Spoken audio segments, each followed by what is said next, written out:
لا إله إلا هو الرحمن الرحيم الملك القدوس السلام المؤمن المهيمن العزيز الجبار المتكبر الخالق البارئ المصور الغفار القهار الوهاب الرزاق الفتاح العليم القابض الباسط الخافض الرافع المعز المذل السميع البصير الحكم العدل اللطيف الخبير الحليم العظيم الغفور الشكور العلي الكبير الحفيظ المقيت الحسيب الجليل الكريم الرقيب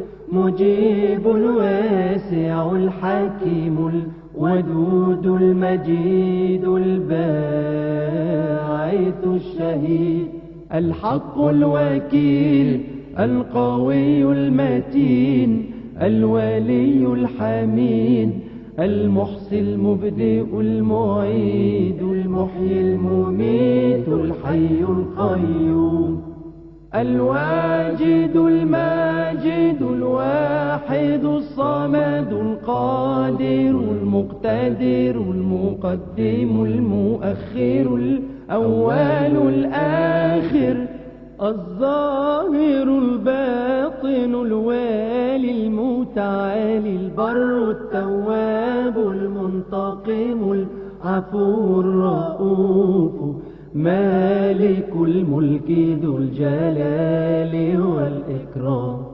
المقسط الجامع الغني المغني المانع الضار النافع النور الهادي البديع الباقي الوارث الرشيد الصبور الذي ليس كمثله شيء وهو السميع البصير اللهم صل أفضل صلاة على أسعد مخلوقاتك سيدنا محمد وسلم عدد معلوماتك ومداد كلماتك كلما ذكرك الذاكرون وغفل عن ذكرك الغافلون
Alhamdulillah Rabbil Alamin wassalatu wassalamu ala ashrafil anbiya'i wal mursalin wa ala alihi wa sahbihi ajma'in.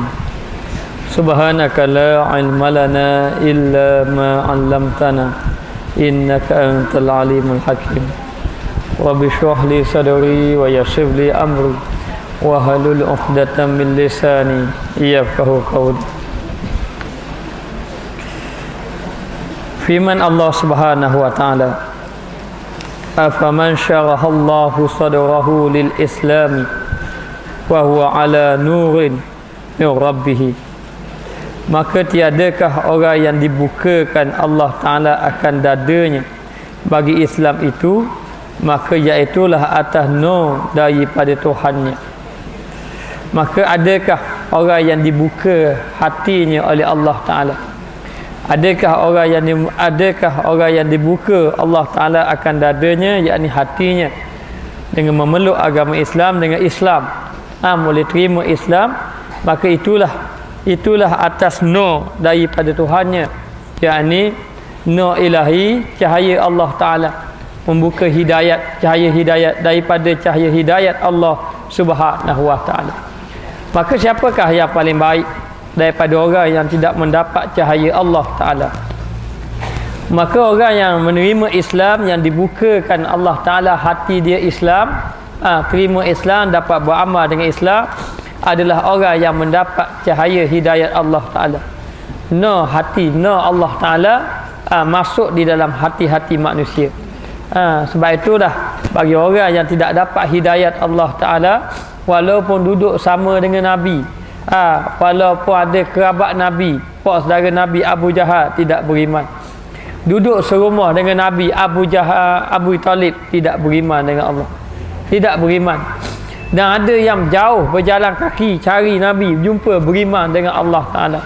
Maka orang yang mendapat, orang yang dibukakan dadanya menerima Islam, maka dia adalah orang yang dapat cahaya Allah Ta'ala.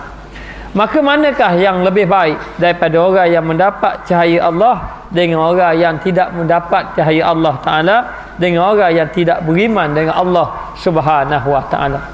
Maka kita pun alhamdulillah lah, kerana Allah Ta'ala jadikan kita orang yang beriman kepada Allah, dapat nikmat iman, dapat nikmat Islam. Dengan nikmat iman dan Islam ini adalah nikmat yang paling besar kalau dibandingkan dengan nikmat-nikmat yang lain. Ramai orang yang dapat nikmat tapi lupa pada Allah. Bagaimana Firaun, dia punya nikmat begitu banyak, Allah Ta'ala beri Firaun tak pernah sakit. Tak sakit-sakit Firaun. Kaya, sangat-sangat kaya Firaun. Kuasa sangat-sangat besar kuasa Firaun. Tetapi akhirnya dibinasakan oleh Allah Ta'ala kerana tidak mendapat hidayat daripada Allah Subhanahu wa Ta'ala. Maka dia kata, dan telah mengisyaratkan kepadanya sahibus syar'i, yakni Allah Ta'ala ataupun sahibus syar'i sallallahu alaihi wasallam. Sahibus syar'i di sini dimaksudkan Nabi. Nabi dia kata telah mengisyaratkan ataupun menjelaskan maksud nur di situ. Yang Allah Ta'ala kata orang yang terima Islam ini diberi nur daripada Tuhannya. Maka Nabi menjelaskan yang dimaksudkan dengan nur, sabdanya, inna nura idza dakhala qalbu infasakha wa syaraha. Bahawasanya nur itu apabila masuk ia di dalam hati, apabila masuk dalam hati, maka luas dan terbuka ia. Luaslah maknanya pandangan dia pada dunia dan hingga kepada akhirat, dan nampak apa yang didatangkan ataupun dibawa oleh Nabi sallallahu alaihi wasallam. Maka nur ini adalah cahaya, apabila masuk dalam hati jadi luas. Tidak jadi sempit, luas. Luas hatinya luas dan terbuka hatinya. Apa maksud terbuka hatinya? Yakni menerima Allah Subhanahu wa Ta'ala, menerima hidayat Allah Ta'ala. Maka sembah orang pun tanya, tanya orang, ya Rasulullah, adakah bagi yang demikian itu alamat ni tanda? Adakah tanda orang yang hati dia terbuka? Apakah tanda dia hati dia terbuka? Apakah tanda dia hati dia luas hati dia? Yang diketahui dengan dia, yang kita dapat ketahui. Maka sabdanya, Nabi pun jawab, bila seorang itu dapat nur Allah Ta'ala, Nabi kata, na'am, ya, at-tajafi an daril ghururi wal inabati wal inabatu ila daril khuludi wal isti'dadu lil mauti qabla nuzulihi. Maka iaitu bahkan tu je. Sahabat tanya, ya Rasulullah, kalau Allah Ta'ala bukakan hati seseorang, kita boleh kenal tak hati dia sudah terbuka dengan Allah? Hati dah tertutup dengan Allah, tak nampak benda, susah. Dengar mengajar tepi rumah pun tak mari. Orang dengar azan pun tak sahut seruan azan. Cerita bab syurga neraka pun tak beri kesan apa-apa. Cakaplah bab syurga neraka, cakap bab dosa pahala pun tak ada apa-apa. Jangan ambil hak orang ni dosa, tak kira dah. Orang cakap bab neraka syurga, tamu dengar. Ini orang yang hati dia tertutup. Ada pun hati yang terbuka. Nabi kata orang yang dapat cahaya Allah, hati dia terbuka. Sahabat tanya, ya Rasulullah, macam mana hati terbuka ni? Ada tanda tak? Boleh tak kita kenal? Nabi kata boleh. Bahkan ya boleh. Iaitu tanda orang yang hati dia terbuka, menjauhkan daripada negeri banyak tipu daya. Negeri banyak tipu daya adalah dunia. Menjauhkan dia ni daripada dunia. Bukan maksud menjauhkan dia daripada dunia, lari daripada dunia, kena duduk bulan tak. Maknanya dia tidak mengejar dunia sampai lalai akhirat dia. Dan taklah siapa tinggal dunia, siapa tak semayang, siapa tak kerja. Tidak kerja tak. Maknanya dia hanya mengambil dunia sekadar yang perlu. Dan dia mengetahui adalah dunia ini tipu daya saja. Dunia ni tipu daya saja. Nak tengok kita ataupun dia solek. Dia solek kita. Solek tengok comel. Bumi ni dia tengok comel. Macam orang lah dia kata, kita orang yang kenal Allah dengan orang tak kenal Allah. Orang yang kenal tipu daya dunia dengan tak kenal tipu daya dunia, ibarat dia macam ni. Dia kata seorang yang buat kuih, orang puan dia buat kuih. Seorang yang buat kuih, dia tengok orang buat kuih. Kemudian masa dia tengok orang buat kuih tadi, dalam kuih tadi, dalam adonan kuih tadi dicampur dengan racun. Dicampur dengan racun. Bila dicampur dengan racun, kuih comel setara mana pun rasa tak terliur. Kenapa? Dia tahu akan membinasakan dia. Buatlah betuk comel macam mana pun. Kadang-kadang kuih ni ataupun kek, dia boleh buat betuk macam-macam betuk. Boleh buat betuk masjid kristal. Masa nak buat macam-macam. Jadi tapi kalau lah betul comel setara mana pun, tapi kalau orang hak tu tengok, dia tahu hak ni ada bahan yang memudaratkan diri dia, dia tak makan, tak seliur mana. Tetapi bagi orang yang tak tahu, bila dia tengok dia pun seliur makan. Dia pun makan. Jadi nak beritahu orang hak tahu mengenai tipu daya dunia, dia tidak hairan dengan dunia. Bahkan dia hanya mengambil dunia sekadar yang perlu saja. Dan dunia ini penuh dengan tipu daya. Maka tanda orang yang hati dia dibuka oleh Allah Ta'ala, nampak Allah Ta'ala, maka dia akan menjauhkan daripada negeri tipu daya, yakni menjauhkan dia daripada mengejar dunia sampai lalai kepada Allah Ta'ala. Siapa kejar dunia sampai lalai kepada Allah, siang kerja lagi, malam kerja lagi, tak ada masa rehat. Tak ada masa rehat. Ada masa saya rehat sikit pun habis digunakan masa pada perkara yang sia-sia. Maka rugi. Rugi. Sedangkan kita ni duduk atas muka dunia ni sementara saja. Kita akan berlayar jauh nanti. Semua akan berlayar jauh. Kita akan naik satu kapal. Kapal yang kita naik nanti, kita kena bawa bekalan yang banyak. Siapa yang bawa bekalan sikit, maka dia akan menjadi orang yang rugi. Dia akan jadi orang yang rugi. Maka di antara orang yang hati dia terbuka, dia kenal dah ini tipu daya dunia. Tipu daya dunia, dan kembali ia ke negeri yang kekal, dan dia ini bertaubat kepada Allah. Maknanya dia ni hati dia teringat kepada negeri akhirat. Hati dia teringat kepada akhirat.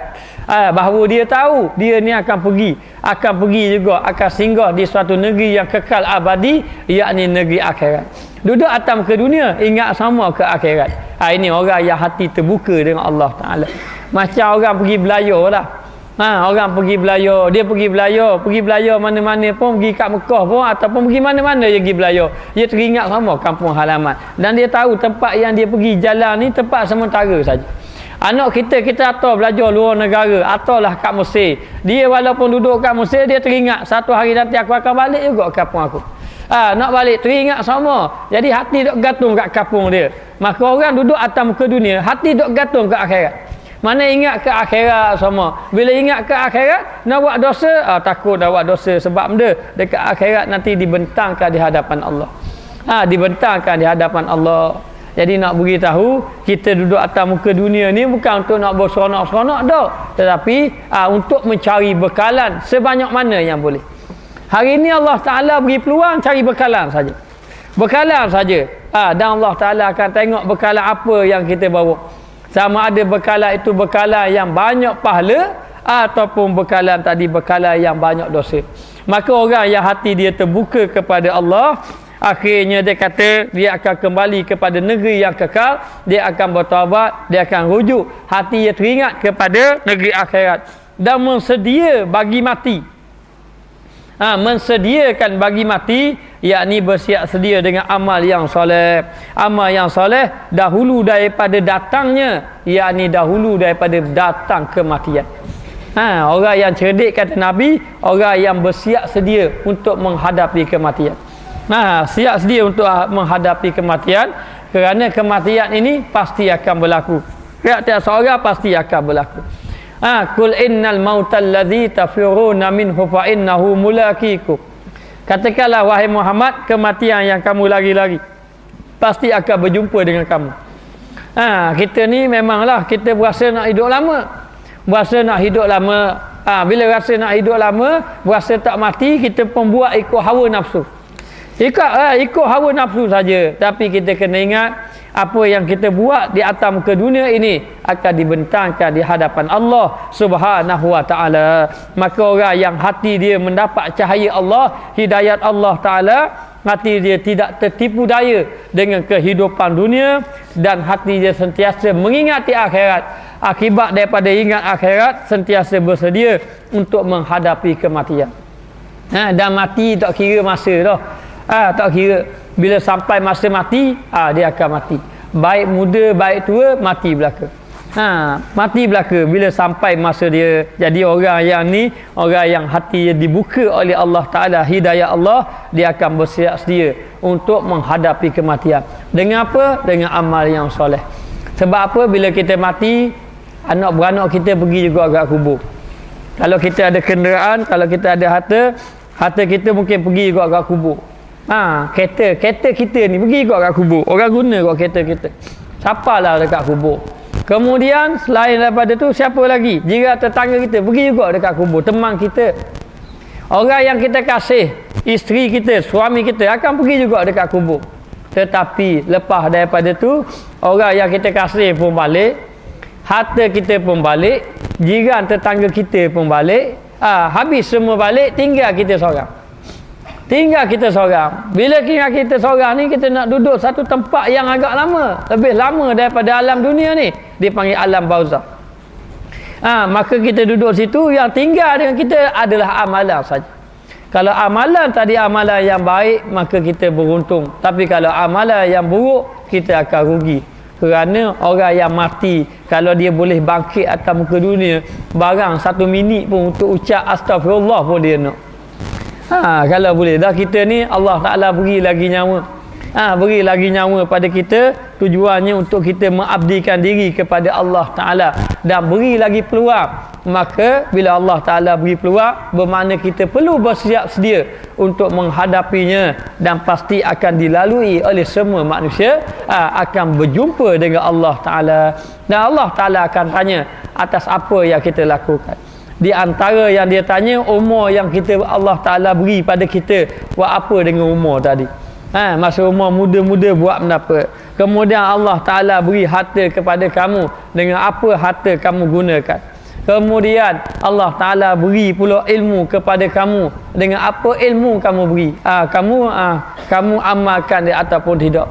Kemudian apa-apa nikmat yang Allah Ta'ala beri, Allah Ta'ala akan tanya kepada kita. Maka orang yang hati dia dah dekat dengan Allah Ta'ala, terbuka dengan Allah Ta'ala, maka dia akan buat amal ibadat, bersiap sedia.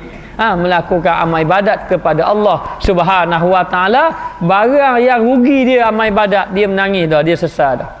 Ada seorang orang soleh, kalau tak silap dia tok guru kepada Imam Bukhari kalau tak silap. Satu hari dia semayang lewat dengan arti kata dia semayang ni, dia pergi masjid, tiba-tiba orang balik habis. Bila dia pergi masjid, orang balik habis, dia rasa menyesal kerana dia telah tertipu dengan kehidupan dunia sampai dia terlepas semayang berjemaah. Balik menangis dia, Allah lepas semayang jemaah. Kalau rugi 10,000 tak nangis lagi, semayang jemaah rugi, nangis, sedih. Sebab apa menangis? Kemudian dia teringat satu hadis, salatul jama'ati afdalu min salatul fadhi bi 27 darajah. Ataupun riwayat lain, salatul jama'ati tafdalu min salatul rajuli wahdah bi 27 darajah. Semayang berjemaah ini lebih afdal daripada semayang seorang diri sebanyak 27 kali ganda. Mayang seorang satu, mayang berjemaah 27. Maka akibat daripada itu, dia sembahyang 27 kali. Maknanya semayang asar 4 rakaat, jadi dia pun sembahyanglah 27 kali. 4 rakaat sekali, buat 4 rakaat 2 kali, 4 rakaat lagi 3 kali, sampai 27. Kenapa dia buat sampai 27? Kerana dia tahu dah dia rugi dah. Dia pun sembahyanglah 27 kali. Lepas dia sembahyang 27 tu, malam tu dia tidur. Bila dia tidur, dia bermimpi. Dia berjalan pergi satu tempat, tetapi dia ditinggal oleh orang ramai. Bila dia ditinggal oleh orang ramai, dia pun panggil orang tadi. Kata, mari sini, jangan tinggal saya. Kata orang tadi, bawa ramai-ramai, kamu tidak akan bersama dengan saya. Kerana tadi kamu sembahyang seorang, walaupun kamu sembahyang 27 kali, tetap ketinggalan kau. Maka tengok orang yang nampak dengan akhirat, bagaimana Abdul Rahman Ibnu Auf apabila dia terlewat sedikit semayang saja, dia telah menginfakkan segala hartanya pada jalan Allah Ta'ala, kerana dia merasakan rugi dia tidak bersama semayang dengan Nabi, tak sempat akan takbir sekali dengan Nabi. Akhir sekali infak harta dia pada jalan Allah. Sanggup dia habis harta dia kerana Allah nak cari pahala, sebab dia nampak dak akhirat. Hari ni masalah, hari ni orang tak nampak akhirat. Bila orang tak nampak akhirat, ibadat yang dia buat dia tak bimbang, tak ada rasa benda, rasa okey dah, rasa molek dah. Kita sepatutnya rasa takut dengan ibadat yang kita buat. Kita takut ibadat kita tidak diterima oleh Allah. Dan kita takut juga dengan dosa kita yang banyak, dan kita akan berjumpa dengan Allah. Kita akan berjumpa dengan Allah Ta'ala, dan di sana ada azab yang menunggu kita ataupun nikmat yang akan mendatangi kita, sama ada nikmat ataupun azab. Sedangkan kita semakin satu hari kau dekat dengan Allah, bukan kau jauh. Dia kau dekat dengan Allah Ta'ala, bukan semakin jauh. Kalau semakin jauh dengan Allah tu lain lah, makin sari dekat. Kita kau sari dapat tahun baru, sambut tahun baru, suka sangat. Sampai tahun baru, sambut tahun baru. Padahal tahun baru tu menandakan bahawa hampirnya kematian dia. Hampirnya kematian dia, yang dia akan berjumpa dengan Allah Subhanahu wa Ta'ala. Maka dia pun sedarlah akibat daripada tu. Bila hati dah terbuka, orang yang hati terbuka dia akan sedar. Dia kata, dia sedar kenapa? Iaitu dia kata dunia ni tipu daya banyak. Dunia ni tipu daya banyak. Kita kejar dunia tak habis. Dan kita kejar dunia memang tak tercapai. Tak tercapai. Dulu bila ada potong sagar, sedap dah. Tengok-tengok iswara pula ada. Beli iswara rasa sedap dah. Wira pula rubik. Pula wira pula. Habis rasa sedap dah wira. Rubik orang lain pula. Mendapat kembara dah, macam-macam. Tak habis lah. Tak habis lah. Akhir kali lelah gitu saja kita. Lelah gitu saja. Jadi nak beritahu, akhir sekali orang yang sedar ni, hati dia dah terbuka, Allah Ta'ala buka hati dia, nur ilahi, cahaya, yakni cahaya hidayat. Cahaya hidayat yang nampak Allah Ta'ala. yang nampak bahawa Allah Ta'ala inilah yang berkuasa, yang berhak disembah, yang perlu diabdikan diri kepada Allah, bukan lagi mengabdikan diri kepada hawa nafsu, bukan lagi mengabdikan diri kepada harta benda, tidak, tetapi mengabdikan diri kepada Allah Subhanahu Wa Taala. Bila saja macam tu, dia pun teringat, dia kata ini tipu daya dunia dan aku kena kembali kepada Allah, yakni bertaubat kepada Allah Taala, dan perlu bersiap sedia untuk menghadapi kematian. Maka dia kata, maka melintas. Bila dah faham, bila dah sedar, lintas dalam hati. Mari duk fikir, melintas ni dalam hati, dengan hati kata dia terdetik dalam hati. Hati ni lintasan yang baik yang datang daripada Allah Taala. Dengan hati hamba, dengan hati kata, dengan memikirkan, melintas dalam hati ni perkara yang baik-baik dengan pertolongan Allah Taala. Sebab tu saya rajin tanya orang, macam mana boleh berubah. Jumpa seorang, ada saya ramai sahabat-sahabat yang jumpa, kadang-kadang kita suka tanya juga pengalaman dia. Dia kata, saya ustaz dulu tak sembahyang langsung. Macam mana boleh berubah? Duk mikir, dia kata. Duk kerja 5-6 tahun tak ada benda, rasa hati tak tenang-tenang. Bila tengok orang hati tenang, mari duk fikir je. Bila duk fikir, mari duk menitah dalam hati. Aku ni dak sudah jadi gini. Dia mari nitah. Dah sudah jadi gini, aku rasa kau tua dah, kau sari-sari kata ibadat kau tak ada, dia kata. Akhir kali mulalah mari menitah yang baik, mulalah berubah. Ada seorang tu dari tidur malam asal dia. Semayang podok, posir podok, lama-lama tu akhir kali tengok kawan dia mati. Kawan dia mati akhir sekali, duk fikir, mari nitah. Kawan aku mati kok lagi. Mari menitah, malam tak boleh tidur. Gelisah sekali, fikir. Mari menitah dalam hati. Aku ni tak sudah hidup atam ke dunia ni, kat gini mati juga, kat gini bawa pula pahala tadi. Pahala pula tak ada. Dok menitah lah tu. Akhir sekali dok tidur pagi pergi surau. Orang tak mari terakhir, duduk dah atas surau. Duduk dah kat surau. Orang bang tembok lari. Tak naik atas surau, duduk luar je. Seorang mari nusuk. Tengok orang naik atas surau. Lepas tu duduk pula main mikir. Lepas tu tengok orang mari menusuk pula, sembunyi pula. Lepas pada tu tengok orang semayang. Orang semayang tengok daripada jauh, Allah, nak naik malu, dia kata. Balik main rumah. Mayam tu keduk dah, kata. Tak tahu kata. Tengok orang semayang. Lepas tu esok pergi pula. 2-3 hari gitu jadi. Akhir kali mari pula mikir, bodoh aku. Duduk surau ada, duduk kita. Dah masuk dalam, baru masuk dalam hati menitah baik-baik. Bila lagi nak berubah, tambah jadi macam tu. Ini maknanya orang yang Allah Ta'ala mula buka hati dia. Yang hati dia selama ni tutup dah, tak nampak benda dah. Kalau tutup, tengok orang pergi masjid ke, orang buat amal ibadat ke, tengok orang mati depan mata, tak ada benda. Sebab hati dah tertutup. Walaupun kerja dia gali kubur sekalipun, dia tukang gali kubur je, mayang tak tahu bagus. Patutnya insaf lah tengok orang kubur tu, sebab hati dah tertutup. Bila hati dah terbuka, dia akan mari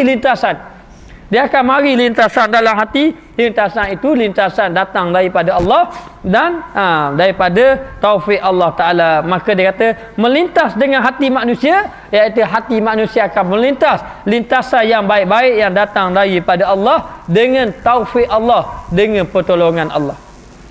Dengan pertolongan Allah Ta'ala. Pertama-tama tiap-tiap sesuatu, maknanya di antara mula-mula dia mari fikir. Dia kata berkata dia pun berkata bahawasanya aku mendapati diri aku diberi nikmat atas aku. Mari kita kalau dapat hati kita Allah Ta'ala buka, dia akan mari macam tu.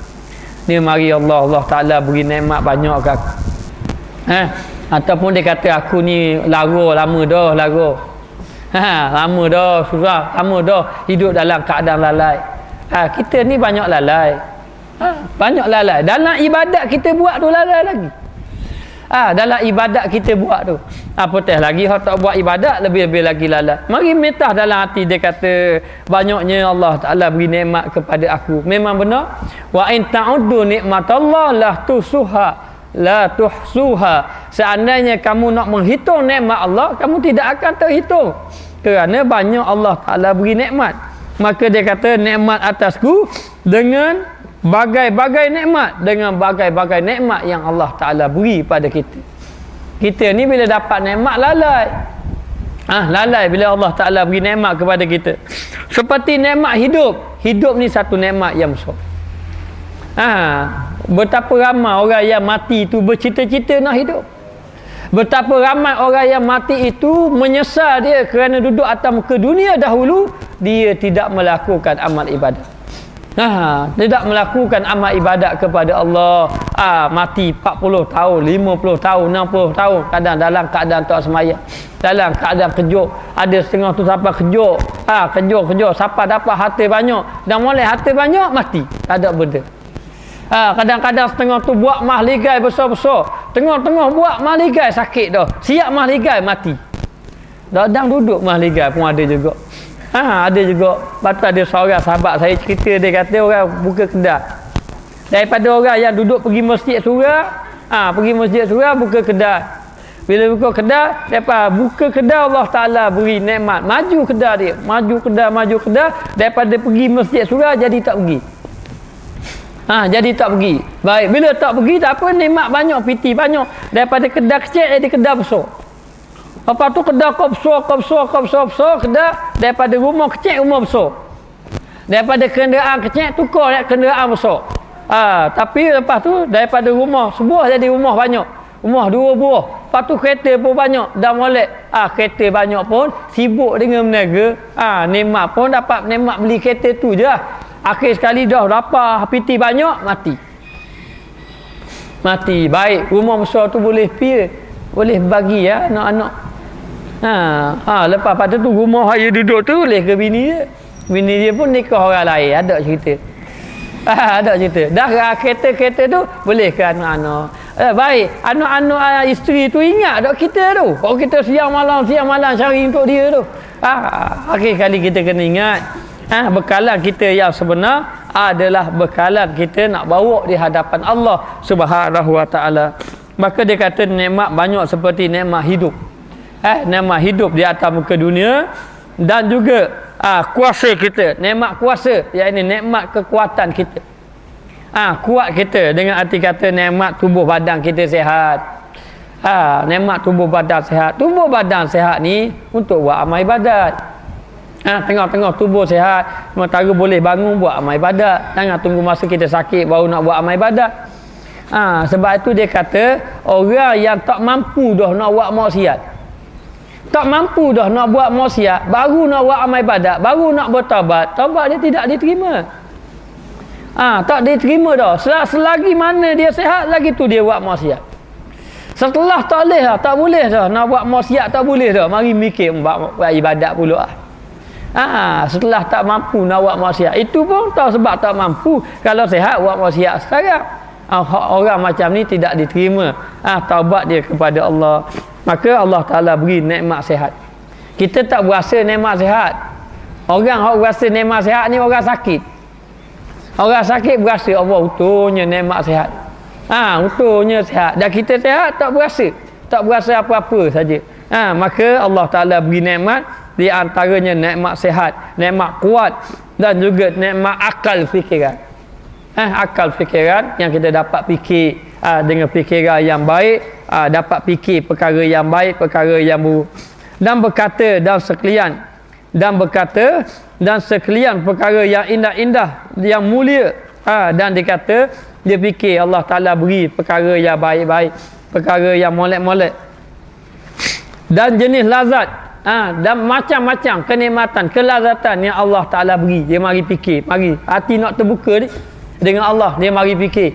Mari fikir benda apa? Dia kata macam-macam Allah Ta'ala beri nikmat, macam-macam kelazatan yang kita dapat.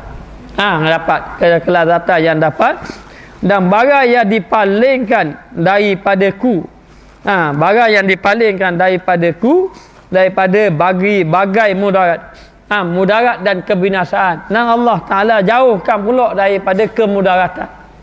Allah Ta'ala jauhkan daripada mudarat, daripada binasa. Allah Ta'ala beri maka bahawasanya bagi nikmat ini tiada mustahil orang yang memberi nikmat itu menuntut akan daku bagi mensyukurkan akan dia, dan berkhidmat akan dia. Jadi sekarang ni Allah Ta'ala beri nikmat banyak, nikmat sihat, nikmat macam-macam kenikmatan, kelazatan yang Allah Ta'ala beri, dan Allah Ta'ala jauhkan pula daripada kemudaratan. Dan Allah Ta'ala selamatkan kita tak beri kemudaratan. Maka memanglah dia kata tak mustahil lah hak beri nikmat pada kita tu, dia minta kita bersyukur kepada dia.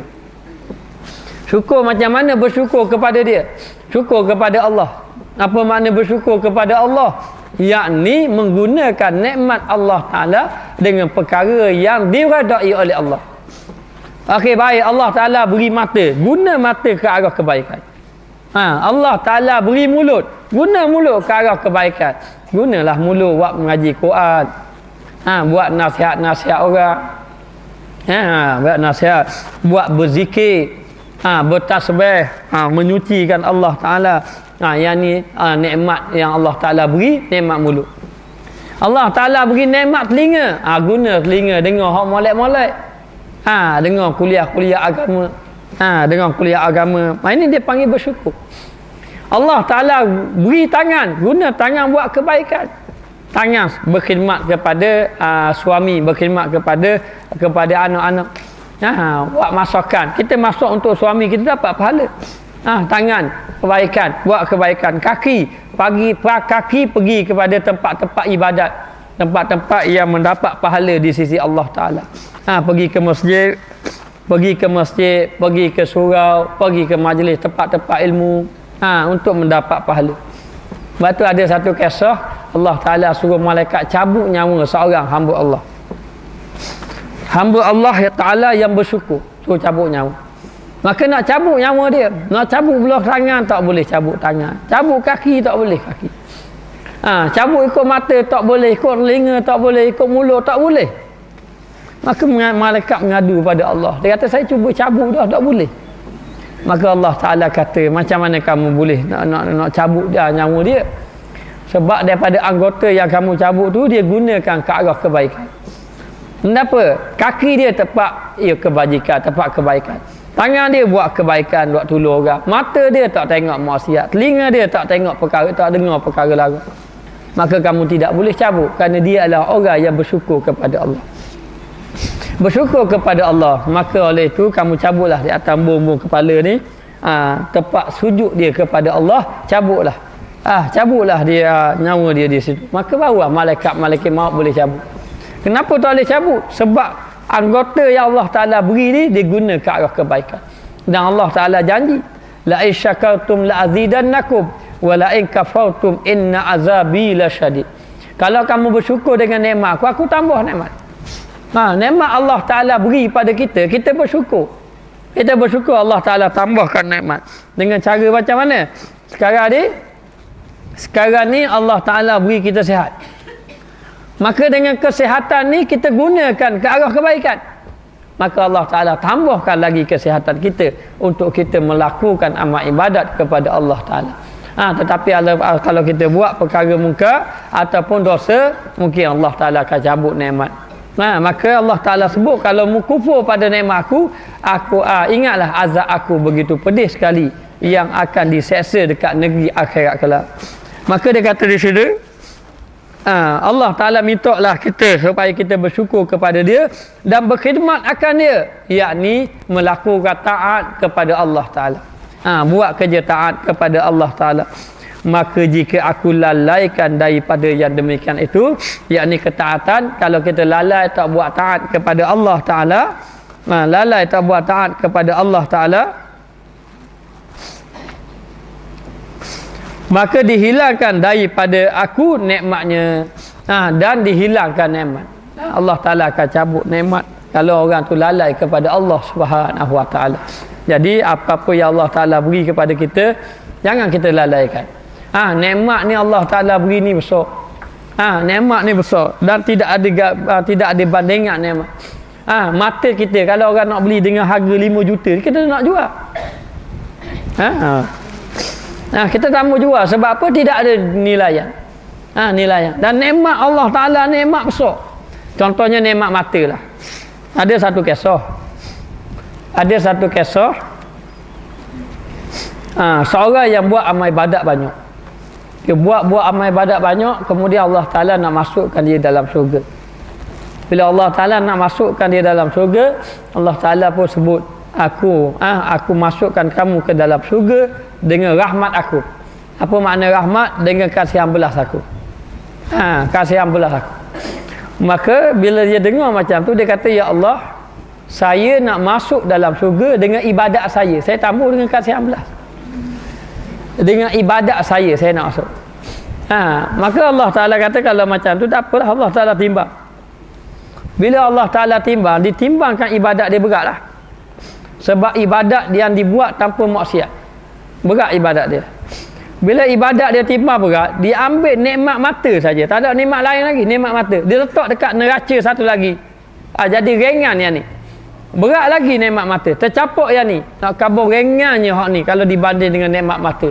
Maka selepas daripada tu baru dia faham bahawa kalau ikutkan dengan ibadat yang kita buat ni tak padan nak masuk syurga, ataupun kalau kita terbanding dengan nikmat yang Allah Ta'ala beri dan kita banding dengan ibadat yang kita buat, memang amat jauh sekali. Sebab tu orang-orang sahabat-sahabat Nabi, Saidina Osman menangis, selalu dekat kubur menangis. Orang pun kata, kenapa kamu menangis? Kamu ni sahabat besar Nabi yang Allah Ta'ala janji dah syurga. Dia marah sahabat Nabi sebab dia rasa tidak layak dia masuk dalam syurga.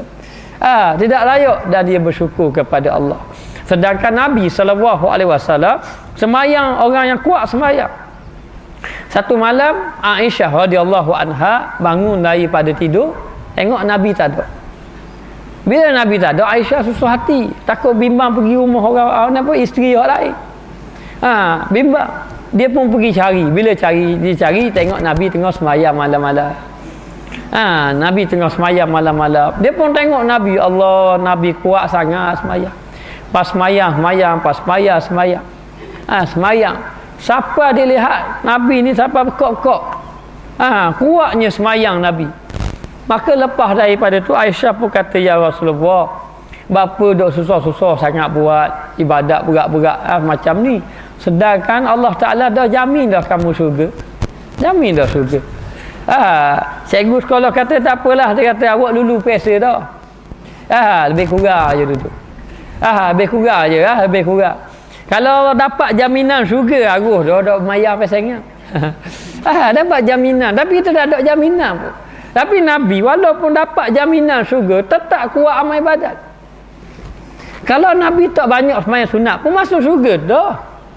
Tetapi Nabi kuat juga buat amal ibadat. Maka Nabi pun kata, afala an akuna abdan syakura, ataupun afala akunu abdan syakura.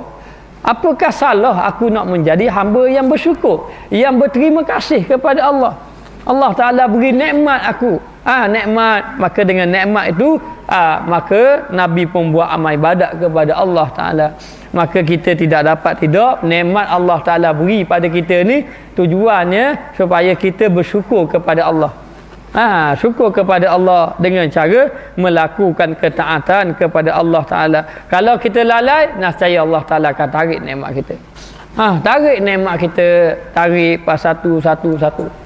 Mari saya jumpa seorang. Dia lama dah pergi kuliah saya. Dia pun tegur. Dia kata, ustaz ni. Dia kata, ya saya. Minta maaf ustaz, tak nampak benda.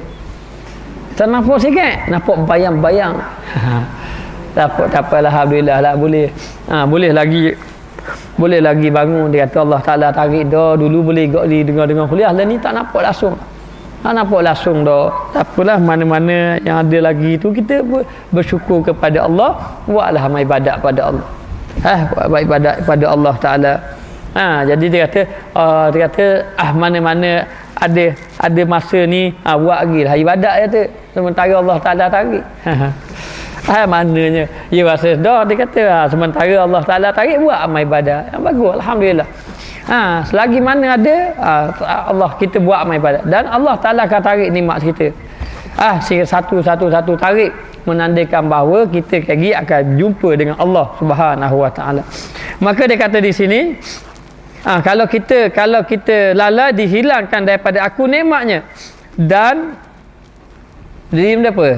dirasa akan dia kekerasannya, akan daku kekerasannya, maknanya Allah Ta'ala akan memberi kekerasan kepada orang yang lalai kepada nikmat Allah. Nikmat Allah yang Allah Ta'ala beri ni, kita lalai akan diazab oleh Allah Ta'ala. Inna azabi la syadid, azab aku pedih. Ni kita saja-saja Allah Ta'ala beri sihat nanti. Kalau kita ada peluang belajar, kita tak pergi belajar. Allah Ta'ala tanya, berapa tak pergi belajar? Pergi medik. Kan jawab gitu. Depan Allah Ta'ala. Ni Allah Ta'ala beri sihat kita. Kita akan ditanya depan Allah. Allah Ta'ala akan tanya kita. Allah Ta'ala tanya kita, kenapa tidak berpuasa? Kenapa kita tidak sembahyang? Akan ditanya ibadat kita, nikmat yang Allah Ta'ala beri. Kan aku dah beri nikmat kepada kamu, kenapa kamu tidak melakukan amal ibadat? Maka apabila kita tidak melakukan amal ibadat, saya akan diazabkan oleh Allah. Wal-iyazubillahi min zalik. Maka dia kata di sini, dan seksanya, kekerasannya dan seksanya, dan akan diseksa oleh Allah Ta'ala dekat negeri akhirat, dan bahawasanya telah membangkitkan akan daku Allah Ta'ala pesuruhnya, dan Allah Ta'ala telah membangkitkan Nabi. Allah Ta'ala telah membangkitkan Nabi, ya Rasul, yang dikuatkan akan dia dengan mukjizat, dan bersama dengan Nabi tadi mukjizat. Nabi ni akan beritahu kepada kita bahawa kita ni akan dikembalikan kepada Allah. Kenapa yang Nabi bawa? 3 perkara. Yang pertama, Allah Ta'ala beritahu kita ni datang daripada Allah. Ini yang pertama. Yang kedua, Nabi beritahu kepada kita ni duduk atas muka dunia untuk mengabdikan diri kepada Allah. Yang ketiga, Nabi beritahu kepada kita akan dikembalikan kepada Allah. Datang daripada Allah, buat ibadat kerana Allah, dan dikembalikan kepada Allah Ta'ala. Maka Allah Ta'ala atur Nabi. Kalau tak atur Nabi, jadi sesak belaka kita. Huwallazi ba'asa fil ummiyina rasulan minhum. Allah Ta'ala bangkitkan Rasul di kalangan orang-orang yang ummiyin, orang-orang Arab yang tak pandai baca, tak pandai menulis di Mekah. Yaslu alaihim ayatihi, dan Nabi baca ayat-ayat Allah Ta'ala. Dengan ayat Allah Ta'ala ni, Nabi cerita tentang kebesaran Allah Ta'ala, dan Nabi cerita tentang kita ni asal daripada mana. Kita asal daripada mana, dan siapa yang berkuasa, bukan patung berhala. Kemudian dia kata lepas hajar pada kita mengenai baca ayat-ayat Allah Ta'ala, wa yuzakkihim, membersihkan kita supaya kita hanya sembah Allah.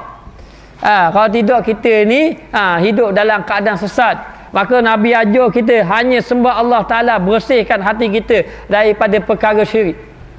Jangan melakukan syirik kepada Allah. Start daripada zaman Nabi dulu, orang sembah patung-patung berhala, sampai sekarang. Jangan ada perkara-perkara khurafat ataupun perkara-perkara yang tidak didatangkan daripada Nabi. Orang-orang tua dulu macam-macam kepercayaan ada. Dia kata kalau ada buatu atas rumah, dia kata kata lama orang dah rumah mati.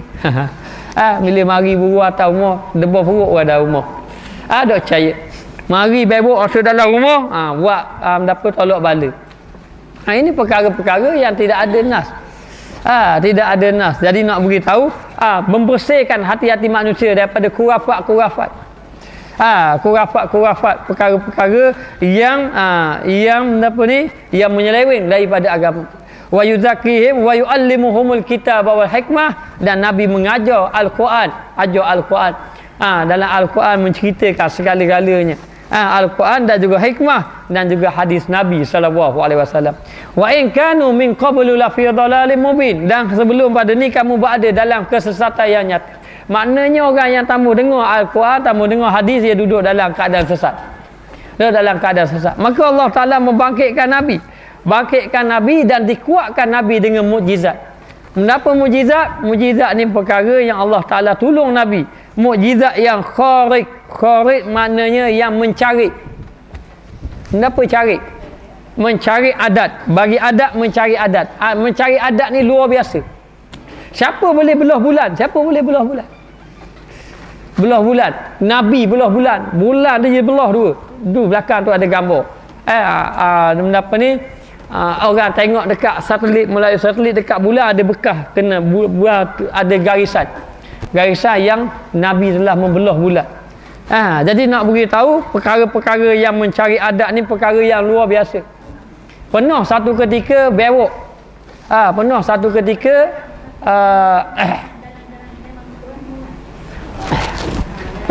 ketika Nabi tanya. Nabi tanya kepada orang-orang kafir. Orang kafir musyrikin Mekah. Apakah yang kamu apa ni tak puas hati tentang diri aku ataupun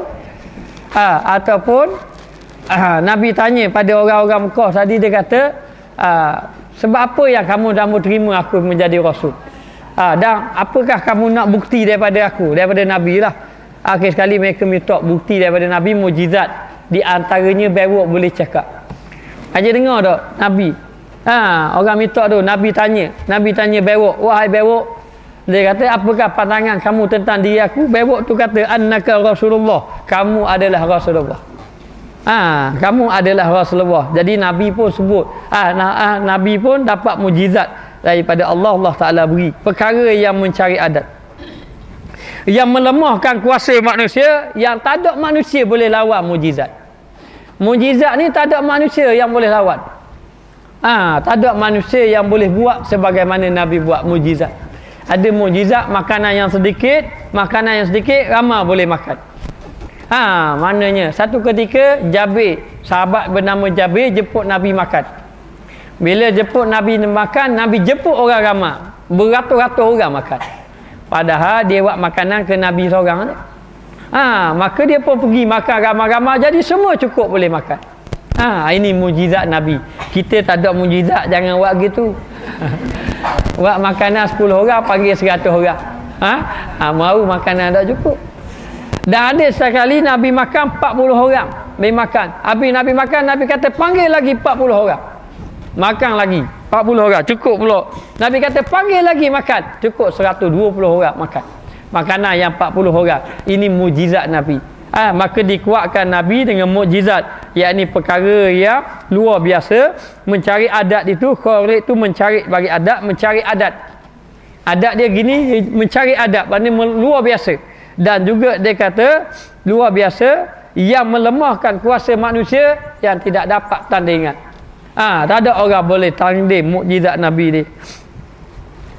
Dan mengkhabarkan akan daku bahawasanya bagiku yang maha besar sebutannya, dan mengkhabarkan bagi aku, yakni Nabi beritahu bahawasanya bagiku yang maha besar sebutannya Tuhan yang amat kuasa. Maka Nabi lah yang memberitahu kepada kita tentang Allah Ta'ala yang maha berkuasa. Allah Ta'ala yang maha berkuasa. Daripada mana kita tahu adanya wujudnya Allah? Daripada Nabi beritahu kepada kita, dialah Allah Ta'ala yang maha berkuasa. Maka dia kata Allah Ta'ala maha berkuasa, lagi aliman, maha mengetahui. Aliman tu maknanya maha mengetahui. Allah Ta'ala mengetahui. Mengetahui belaka. Segala yang wujud semuanya Allah Ta'ala mengetahui. Hatta kepada semut yang duduk, semut hitam berada di atas batu hitam. Batu hitam dan berada di dalam gelap gelita, Allah Ta'ala tahu di mana semut hitam tu ada. Jadi Allah Ta'ala tahu belaka segala-galanya, yang maha mengetahui, lagi hayyan, yang maha hidup. Maha hidup. Allah Ta'ala tidak menerima mati. Tak ada mati bagi Allah. Semua makhluk mati belaka, termasuk malaikat maut mati. Dan Allah Ta'ala maha hidup kekal buat selama-lamanya. Sayyidina Umar Al-Khattab bila Nabi wafat, tak boleh terima Nabi mati. Bukan tak terima takdir Allah tak, tapi nak khabar Sayyidina Umar ni terlampau sayang ke Nabi. Kita kadang-kadang orang yang kita sayang tiba-tiba mati, rasa tak percaya rasa. Gitulah ibaratnya. Sayyidina Abu Bakar kata, wahai Umar, kalau mu katalah, kalau mu beriman dengan Muhammad mati, Muhammad wafat, dan kalau kamu beriman dengan Allah Ta'ala maha hidup, la yamut, tidak menerima mati. Allah Ta'ala hayyan, maha hidup, lagi mutakalliman, dan berkata-kata. Dalam keadaan yang layak bagi Allah, Allah Ta'ala berkata-kata, tidak berhuruf, tidak bersuara. Macam mana kata tak huruf, tak suara? Allah Ta'ala yang maha mengetahui. Kita cakap dalam hati pun tak ada suara ke. Kita bunyi angin-angin pun, bunyi angin mana ada huruf? Tidak berhuruf. Maka Allah Ta'ala bercakap mutakalimah, menyuruh dan menegur. Mari fikir yang berkuasa Allah Ta'ala ni, hati dah terbuka dah. Maka menyuruh, Allah Ta'ala menyuruh buat baik dan menegur melakukan perkara mungkar. Suruh buat baik-baik. Kita buat baik, kebaikan tu balik pada kita. Cegah buat perkara mungkar tu memberi mudarat. Tidak ada apa yang Allah Ta'ala larang kecuali dia memberi mudarat. Baik, Allah Ta'ala larang kita minum arak tu mudarat bagi kita.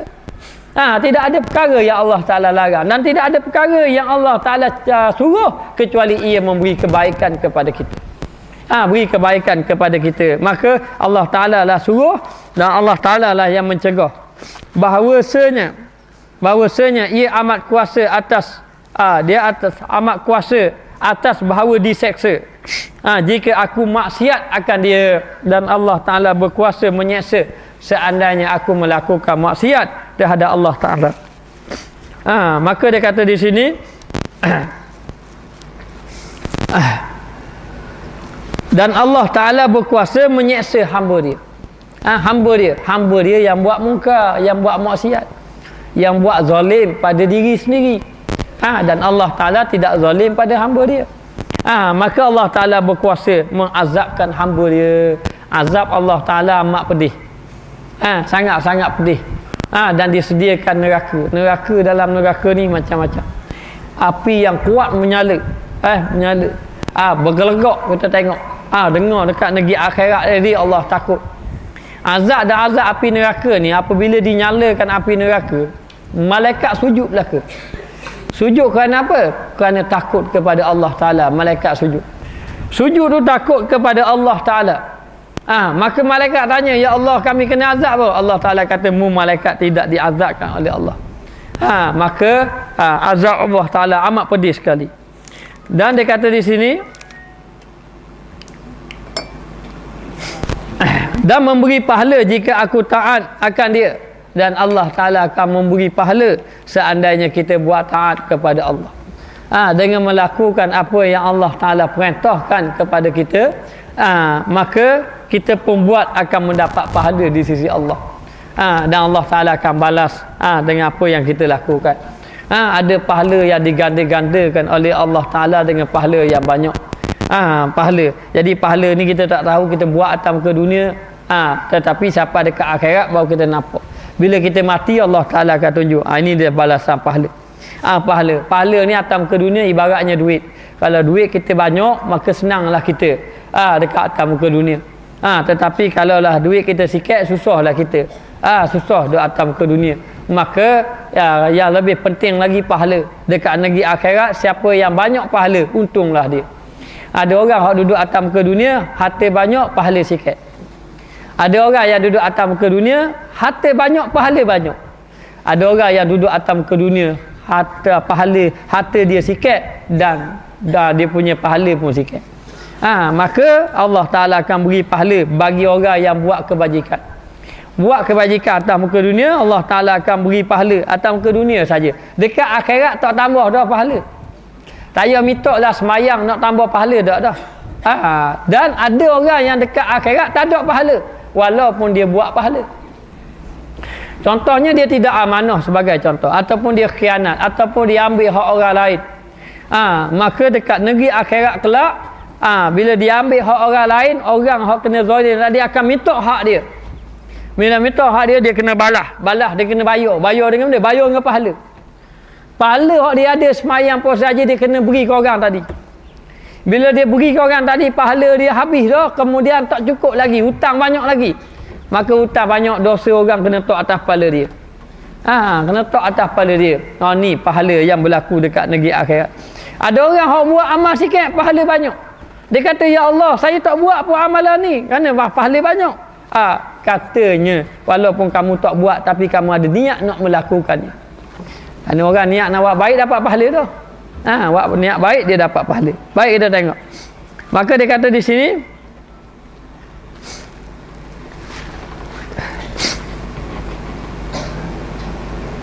Memberi pahala jika aku taat akan dia, lagi amat mengetahui dengan segala rahsiaku, dan Allah Ta'ala mengetahui dengan segala rahsia yang kita lakukan. Segala apa dosa yang kita buat, masing-masing tahu dosa masing-masing. Dan Allah Ta'ala mengetahui segala rahsia dan bergerak-gerak bergerak-gerak di dalam fikirku. Fikir banyak. Katanya walaupun kamu tak buat, tapi kamu ada niat nak melakukannya. Ada orang niat nak buat baik dapat pahala tu. Buat niat baik dia dapat pahala. Baik, kita tengok. Maka dia kata di sini,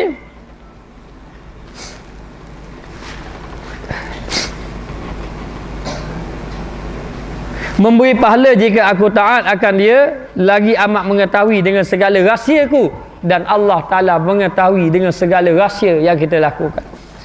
Segala apa dosa yang kita buat, masing-masing tahu dosa masing-masing. Dan Allah Ta'ala mengetahui segala rahsia dan bergerak-gerak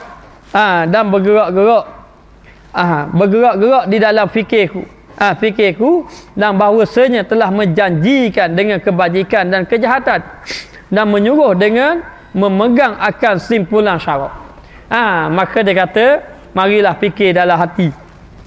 Allah Ta'ala maha mengetahui, dan Allah Ta'ala janji janji kebaikan, dan Allah Ta'ala janji kejahatan, keburukan. Allah Ta'ala ada dua janji, satu wa'dun, satu wa'idun. Janji baik dengan janji buruk. Janji baik bagi orang buat baik, janji buruk dengan orang buat jahat.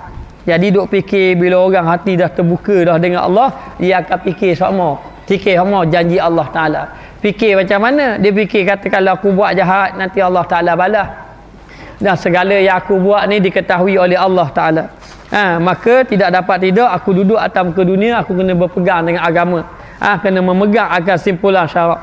Maka jatuh di dalam hatinya pekerjaan itu patut sebenar-benarnya. Maka dia fikir hatinya yang sepatut dia buat adalah buat kebajikan.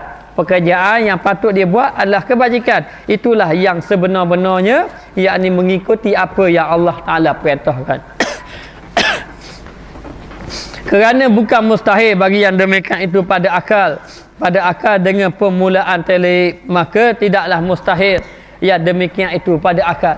Pada akal dengan permulaan telik, maka takut ia atas dirinya. Tak kala itu maka dia pun rasa takut. Bila hati dah terbuka, ingat apa yang Allah Ta'ala suruh, apa yang Allah Ta'ala larang, kemudian mari fikir dalam hati dia duduk atas muka dunia ni kena buat amal ibadat. Masa ketika itu dia pun dapat fikir, tidak dapat tidak, dia kata dia kena buatlah amal ibadat kepada Allah Ta'ala, patut buat amal ibadat. Dan masa dia fikir nak buat amal ibadat, timbul dia rasa takut kepada Allah Ta'ala di atas dosa yang ia lakukan.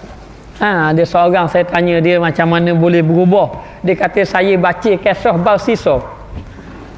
Kisah Barsisa je. Dia baca seorang kisah Barsisa, mai duk fikir-fikir, dia kata kisah Barsisa ni menyebabkan dia rasa takut kepada Allah.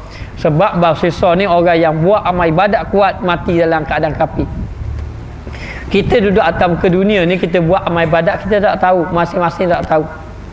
Kita tak jamin diri kita soleh, belum tentu lagi, tapi memang kita nak jadi diri kita soleh. Dan ramai orang buat amal ibadat, ramai orang buat amal ibadat, tapi ibadat yang dia buat tu sia-sia buat amal ibadat. Baik puasa sunat, baik sembahyang malam, baik baca Quran, baik pergi dengar kuliah, jadi sia-sia. Sebab apa? Sebab ibadat yang dia buat tu tak ada ikhlas. Tak ada ikhlas kepada Allah Ta'ala. Jadi kita ni sehari-hari patutnya kita kena rasa takut. Bukti orang tu rasa takut, ibadat di atas dia buat tu rasa bimbang, ibadat dia buat terima tak terima, dia akan memperelokkan ibadat. Kau sari kau molek. Tapi kita kadang-kadang sari-sari serupa ya je. Lepas tu Nabi sebut, beruntunglah orang yang semakin hari tu semakin baik amalan dia. Hari ni dengan kemarin, hari ni lebih baik pada kemarin. Ni orang yang beruntung. Dan rugilah orang ataupun binasalah orang hari ni dengan kemarin ni, maknanya kemarin lebih baik pada hari ni. Ini orang yang binasa, orang yang rugi. Maka tidak dapat tidak kita ni kenalah bersyukur kepada Allah dengan nikmat yang Allah Ta'ala beri, dan hendaklah sentiasa memikirkan kebaikan dan bercita-cita nak buat kebaikan. Buat baik dalam hati, biar litah baik. Orang baik ni dalam hati fikir nak buat baik je. Fikir nak buat baik saja. Bangun pagi fikir nak buat amal ibadat. Tidur pula fikir mana ibadat aku buat banyak mana. Duk fikir hak tu saja. Hak sebaliknya orang hak lain lah hak jauh dengan Allah Taala mari mikir. Mikir pula bangun tidur fikir, tak ada fikir ke ibadat dah. Kalau fikir ke dunia, fikir ke dunia. Ni orang yang jauh dengan Allah. Kita minta Allah Taala selamatkan kita. Baik dia kata, dan terkejut. Terkejut tu mulalah dia pun sedar. Maka dia kata, maka inilah pertama khatib, inilah lintasan yang pertama. Tak percaya kita boleh tanya, menyelami hati-hati orang yang insaf kepada Allah, dia akan mari lintasan dalam hati, lintasan yang baik-baik. Di antara yang dia fikir, Allah Ta'ala beri nikmat banyak, dia banyak buat dosa, dan dia fikir bahawa bila dosa dia akan dibalas dengan azab Allah Ta'ala. Bila mari fikir azab Allah Ta'ala, marilah dia terlintas. Dia kata sekarang ni nak Allah Ta'ala dah hantar dah Nabi. Nabi dah beritahu dah segala-galanya. Siapa buat baik dapat pahala masuk syurga, siapa buat jahat dapat dosa masuk neraka. Mari fikir. Ini lintasan yang pertama dia kata. Khatib, inilah yang pertama, khatib lintasan. Yang terkejut itu yang menjaga hamba. Yang kita lintasan tadi yang menyedarkan dia, yang menyebabkan dia tersedar dan mendatangkan hujah akan dia. Datangkan hujah akan dia, yang menyebabkan dia ni lalu nak buat amal ibadat kepada Allah dan memutuskan daripadanya uzur, daripadanya uzur, daripada nak buat amal ibadat, dia tinggalkan belaka apa-apa yang menghalang dia buat amal ibadat, dan mengkejutkan akan dia kepada tilik dan menyedarkan dia kepada Allah Ta'ala, yang mana Allah Ta'ala menilik di atas kita apa yang kita buat. Kita sebenarnya duduk atas muka dunia tak boleh lari daripada tilikan Allah Ta'ala. Tak boleh lari daripada tilikan Allah Ta'ala. Maka dia kata kita duduk atas muka dunia ni, siapa yang Allah Ta'ala beri hati dia ni dibuka oleh Allah, dia akan dapat cahaya Allah. Siapa yang dapat cahaya Allah, kita boleh tengok diri kita. Orang yang dapat cahaya Allah Ta'ala, yang pertama dia sedar bahawa dunia ni tipu daya. Dan dia sedar dunia ni kena buat amal ibadat. Ada sibuk-sibuk dah. Dan kemudian hati dia bergata dengan Allah, dan dia akan buat amal ibadat. Tujuan dia nak buat persiapan untuk hari kematian. Kerana hari kematian ni dia akan berjumpa dengan Allah.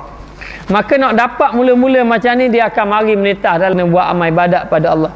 Sebab apa kena buat amal ibadat? Sebab kita duduk atas muka dunia ni, bila kita mati ni, sama ada kita dapat nikmat ataupun dapat azab, seksa. Dan Allah Ta'ala ni ketahui belaka. Kalau kita buat dosa, Allah Ta'ala tahu belaka. Sebab tu bila dekat negeri akhirat dia kata, wa qalu law kunna nasma'u aw naqilu ma kunna fi ashabis sa'id.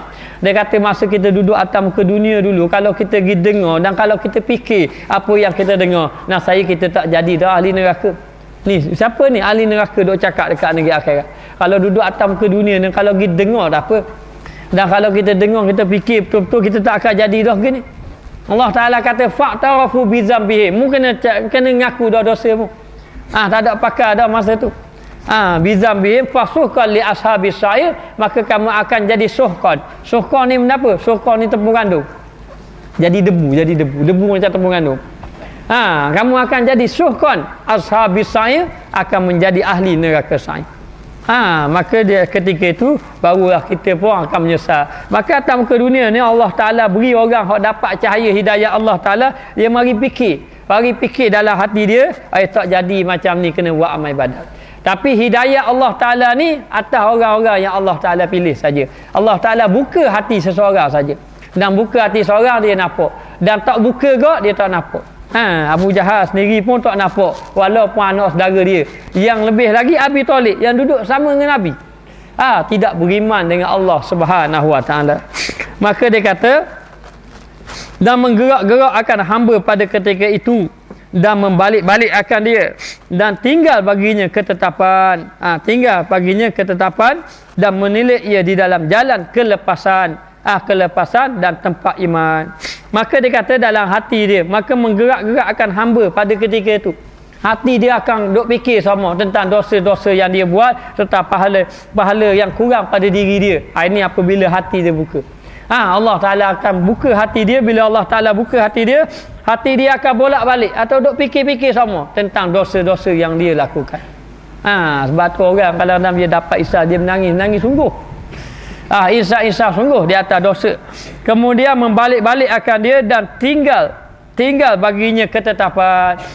Kemudian dia pun mari timbul satu keputusan, dia kena buat amal ibadat dah pada Allah, tak jadi dah hidup macam ni. Dan menilik ia di dalam jalan kelepasan, akhir sekali dia pun cari jalan mana? Jalan buat amal ibadat. Kerana jalan buat amal ibadat ni jalan yang menyelamatkan api neraka, dan dia akan masuk dalam syurga, tempat yang aman yang dijanjikan oleh Allah Subhanahu Wa Taala daripada barang yang jatuh di dalam hati dia. Jadi nak beritahu akhir sekali melepaskan dia duk fikir-fikir, hati dia dah jadi bolak-balik. Bila dah sedar hati dah dibuka oleh Allah Ta'ala, dia akan tetapkan satu jalan, yakni jalan melakukan amal ibadat kepada Allah. Kalau kita pergi dengar, balik dengar supaya je. Balik dengar, lepas tu balik. Lepas tu mari esok lain kali mari pula.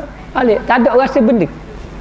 Tak ada timbul satu ketetapan nak buat amal ibadat, tak ada mikir dah. Balik, kalau kita balik daripada part belajar, mari mikir dosa-dosa yang kita buat tak jadi ni. Dulu banyak dah rambut ni. Tak tutup aurat dah lah ni tak boleh, dosa banyak dah. Lepas tu duk fikir ni, kita kayak gini mati, mari mikir menitah ni. Lepas tu timbul dalam hati nak buat amal ibadat, ini tanda hati kita dibuka oleh Allah. Belum tentu lagi orang hak duduk tempat belajar hati dibuka oleh Allah. Sebab tu ada orang buat amal ibadat, Nabi sebut ramai orang puasa saja, ramai orang semayang saja, sebab hatinya tidak dibuka lagi oleh Allah Ta'ala. Jadi nak beritahu orang yang dibuka hati oleh Allah Ta'ala, dia akan mari lintasan daripada Allah Ta'ala, lintasan yang baik, lintasan nak buat amal ibadat pada Allah. Nak buat amal ibadat pada Allah. Bila mari lintasan buat amal ibadat pada Allah, dia akan fikir benda apa? Dia akan fikir dosa pahala dia. Kalau dalam fikiran kita sehari-harian kita ni, kita tak fikir dosa pahala, maknanya hati kita tutup lagi ni dengan Allah Ta'ala. Jadi duk fikir nak baiki dapur, fikir nak tukar atak, fikir kereta benda apa nak tukar, puas dah kereta ni. Dah fikir waktu je. Dah mikir dah tentang dosa, dah fikir tentang kematian. Bahkan kita tengok orang mati pun biasa, tak ada apa-apa pun. Tak ada seorang tu je. Tu saja. Jadi orang yang dapat dibuka hati dia oleh Allah Ta'ala, terbuka hati dia nak buat amal ibadat, dan di situ hati dia akan berbolak-balik duk fikir-fikir semua tentang dosa-dosa, kurang pahala dia kepada Allah, maka akhir sekali dia akan cari jalan melakukan amal ibadat kepada Allah Ta'ala. Dan jalan itu jalan yang selamat, jalan yang menyelamatkan dia ni masuk di dalam syurga Allah Ta'ala, melepaskan dia daripada azab api neraka. Hari ni bertiawa sekian. Wallahu a'lam.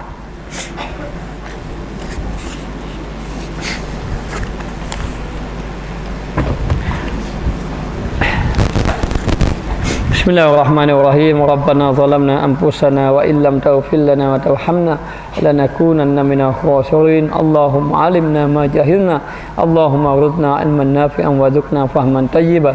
Wa sallallahu ala sayidina Muhammad wa ala alihi wa sahbihi wa sallam. Alhamdulillahirabbil alamin.